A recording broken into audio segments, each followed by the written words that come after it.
চলো রান্না হচ্ছে আমাদের ঘরে গলদা চিংড়ি। আমার মা ওই দেখো রান্না করছে। এই যে মাছ এখানে, ওই দেখো মাছ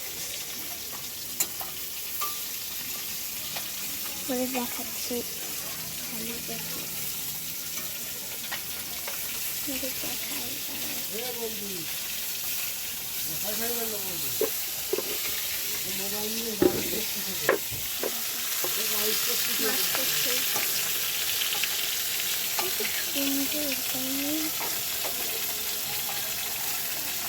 ভাত হচ্ছে,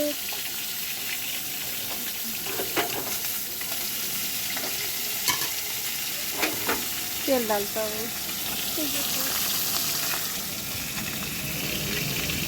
তোমাদের আমি একটু বাইরেটা দেখাচ্ছি, তোমাদের বাইরেটা দেখাচ্ছি। এই দেখো, এই দেখো বাবা, আমার বাবা, আমার বাবা আর আমার দিদিকে দেখবে, চলুন দেখাচ্ছি। এই দেখুন।